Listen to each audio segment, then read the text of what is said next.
Hi guys, welcome back to rowdy girl Roche official. కొత్త వాళ్ళు మన ఛానల్ని చూస్తున్నట్టయితే సబ్స్క్రైబ్ చేసుకోవటం మర్చిపోకండి. ఈరోజు కందనకాయల ఫ్రై అయితే చేస్తున్నాను.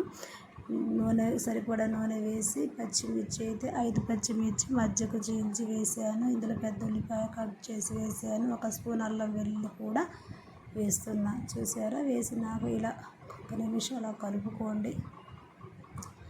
కలుపుకున్నాక 1/2 స్పూన్ పసుపు, స్పూన్ కారం అయితే వేస్తున్నాను. వేసి మళ్ళీ 1 నిమిషం అలా కలుపుకోండి.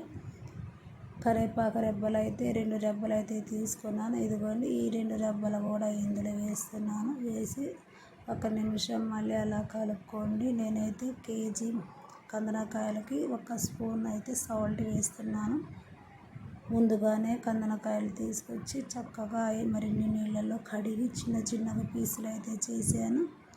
చూసారా? ఇలాగా కడిగినాక చిన్న పీసులు ఉన్న కందనకాయలు తీసుకొని ఇందులో వేయటమే. చూసారా? ఇలాగ చిన్న పీసులు చూసారు కదా? ఇలా కట్ చేసుకుని పెట్టాను.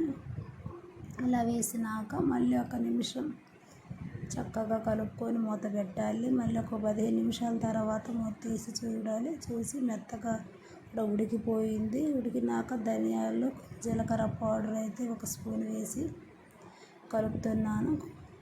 కొత్తిమీర కూడా చివరిసారిగా వేస్తున్నాను. చక్కగా కొత్తిమీర వేసినాక దాని రుచి మారిపోయిందండి, బాగుంటుంది. ఇదిగోండి, కందనకాయల ఫ్రై అయితే రెడీ అయింది. వాన పడుతుంది కదండి, అందుకే ఇది చపాతీలో తిందాం అనుకుంటున్నాము.